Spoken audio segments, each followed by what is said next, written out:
I'll do. My name is Tim Miner. I am the CEO of a company called By the People Technologies, Hmm. and we are AI strategists. So we help companies implement AI systems within their products and services so that they can become more competitive.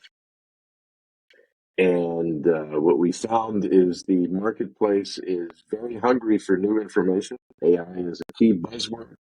We Hmm. have formats of products like ChatGPT, Hmm. Anthropic's Claude, and Google. Everybody is jumping on the same to provide those services. The big problem is, how do companies actually implement them? How can they actually use them as their competitive advantage, right? It's a fun tool. You can get buttermilk recipes on it. You can do all kinds of great stuff. But can you actually use it to do business, to make money, and therefore to grow as a company? And that's basically what we help companies do. So most companies that we talk to, most C-level companies we talk to, are flooded with data, right? As you can Mm. imagine, I haven't heard a company yet that says, we just don't have enough data. They all Oh have yeah. enough data. The question is, what are they doing with the data, and how can they get it to a point that they can consume it? We as Mm. humans aren't data features, right? So we don't really search and write out SQL when we speak to each other. So the big Hmm. problem is, how can I, as a non-data oriented person, learn from the data, get some new information? So a good example, we've got a catering company, New York's largest catering company. And when they go out to do a catering event, they have to basically get all the information from there, put it into their operational system, and then hope that maybe a week and a half later they'll get a proposal out. Well, that takes too long. So we've created them a system that basically has a GPT interface to it that has all of their proposals basically listed in a PDF format. Now they can go and put in all of their kind of information. Right? Bank needs afternoon coffee and early evening drinks. And it'll spit out a proposal right away for them from all their existing proposal information. Plus, it's got that whole GPT flexibility. They can say, oops, I got 20 more people than the 100 I thought. Or find out that 30% of the people are vegan, and it'll rewrite a brand new proposal out of the information that it has and spit it right back. This kind of clarity is going to change and alter their business because they can suddenly do things in a much better and faster sense than they were able to before. So this is a good example of things that we've helped people accelerate what they have, get insights for banks, large financial services companies that would love to have more insights out of their data, or get some of their risk analysis programs a little Mm. faster into they can use ChatGPT and our ability to keep that data secure through the products that we implement, which are standard off the shelf products. We don't want to invent anything from new, but we just know how to configure it properly, put it in Hmm. place so that they can use it and get more insights out of their data. That's what we do. And in terms of the integration with GPT, are you only using GPT? Are there any other AI models or AI tools that you're using? Like, for example, are you finding Bard to be mildly competitive at all? Yes, some of those are very competitive and very usable. We just find Mm. that the ChatGPT version of OpenAI is so mature right now that when you Mm. use it from an API interface, it seems to be the fastest one. But because we don't care who we're using, once Google's Bard becomes a little bit more competitive, and it's getting Mm. there piece by piece, or Anthropic's Claude's another one, or products that'll be made with Meta's Llama, is another one that's really big. Mistral in France. There's a whole bunch Mm. of different models coming out. We have the ability, and I think everyone should do that when they implement AI in their systems. Make sure they have the flexibility to jump from one to the other. And we do have that. We build that by using open standard products that everybody uses. So as far as Yeah. 2024 is concerned, it looks Mm. like it's a good growth year. There's a lot of good investment. I think a lot of good understanding of AI. Hmm. Unfortunately, there's a lot of misunderstanding of AI. On the Yeah. one hand, you have those who are scared to death of it, that it's going to take over humanity and spit us out like Terminator 14. Hmm. Or we have the other side of those people who have tried it, dabbled in a little bit, and said, I don't know what the big fuss is. It's not going to help me. Those two people really are those who don't know how to use it and those who don't know that it can actually sift through their own data better and make it faster and make them more efficient, right? Getting rid of the common day-to-day doldrums of sitting in front of an blanket email thing. I've got to write this guy. I've got to say these things. How do I express it first? Now, are we to the point right now we can eliminate jobs and say, well, let's let the AI send all those emails? No. But what we Mm-hmm. can do is we can make ourselves faster if we know how to use it as a real AI assistant. The assistant it can be to help us do our job faster and better, and therefore eliminate some of those mundane tasks that we have. Who is currently in your team? Are they, and do you use a lot of different kind of workers? Are they remote workers? Are they project-based workers? Or is it a core team? How does that model look for yourselves? They all are remote-based workers. That's why we have a company called By the People, right? So we're Mm-hmm. basically a whole list of associated people that Right. some of them own stock in the company, some of them don't, some of them stay Uh-huh. longer to get stock rather than cash out, right?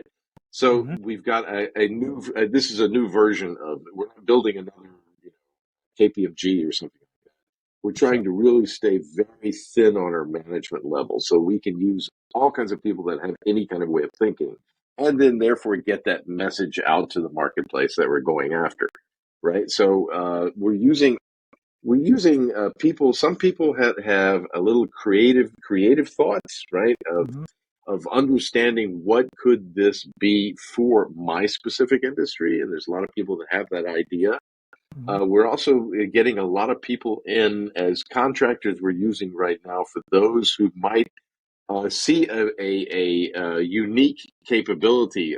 One of them just announced to me that he has been working with nurses and he wants to then come up with some kind of chat capability that nurses could use. Because now we're walking into compliance Mm-hmm. issues and medical issues that we have to make sure we skirt across. But I don't think that's impossible. I just think it's a new challenge and for something for us to take on to be able to complete.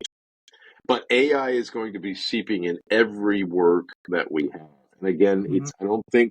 I think personally we in the United States are in an underemployment situation right now. So we're not really worried about losing all our jobs. So the question is, what quality of job? Am I going to be the Mm-hmm. guy who knows how to use AI to do much, much more with my current situation than I have been in the past? Or Mm-hmm. am I just going to ignore that it exists and therefore be surprised when someone passes me up and passes me?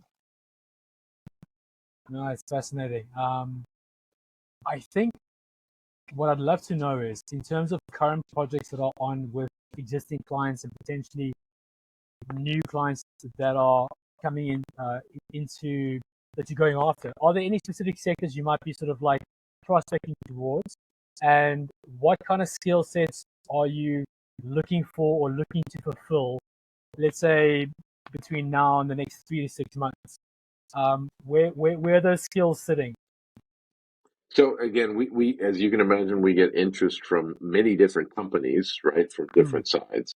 And in some companies, we just don't have a very strong experience set, right? mm, At the basis of all this AI is data, right?